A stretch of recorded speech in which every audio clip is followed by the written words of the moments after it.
Hai Moms and Dads, nama saya Dr. Setia Handriastuti, spesialis anak konsultan neurologi. Nah, bagaimana ketika anak kita memang ada keterlambatan bicara ya? Jadi Moms and Dads sudah ngecek nih perkembangan bicara anak normal seperti apa. Kemudian juga ternyata anak kita ada nih tanda-tanda bahayanya atau red flags keterlambatan bicara atau bahasa. Apa yang harus dilakukan ya? Nah, ketika kita menyadari bahwa anak kita terlambat bicara, dia tidak sama kemampuan bicara bahasanya dengan anak seusianya, kemudian juga sudah mulai ada tanda bahaya, maka kita harus segera ke profesional ya. Profesional itu bisa dokter anak, bisa dokter syaraf anak, dokter pediatri tumbuh kembang anak, bisa juga ke psikolog anak. Nah, di situ harus ditentukan apakah memang anak kita terlambat atau tidak ya. Nah, kemudian terlambat itu penyebabnya apa ya. Jadi jangan lupa penyebabnya juga harus diketahui supaya kita bisa memberikan terapi yang tepat ya. Bisa memberikan pola pengasuhan yang tepat. Karena apa? Terlambat bicara atau speech delay itu hanyalah gejala, bukan diagnosis ya. Nah, penyebab atau diagnosisnya itu bermacam-macam ya. Antara lain satu, ada problem pendengaran atau tidak ya. Kedua, ada yang disebut sebagai maturation delay ya. Ini biasanya terjadi pada anak laki-laki. Kemudian juga ada riwayat keluarga yang terlambat juga pada anggota keluarga yang laki-laki. Ketiga, global developmental delay atau disabilitas intelektual. Ini juga akan mengalami keterlambatan bicara. Keempat adalah gangguan bicara ekspresif. Kelima, ketika anak terpapar bilingual, itu juga bisa terjadi akhirnya terlambat bicara.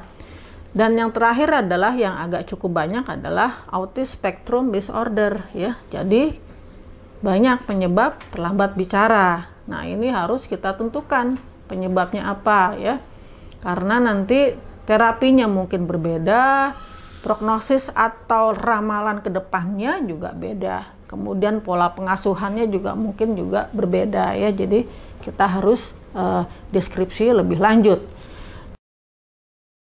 Nah, setelah itu baru seorang profesional atau seorang dokter bisa menentukan terapi apa yang tepat ya. Tentu tergantung dari usia anak dan problem masing-masing anak ya.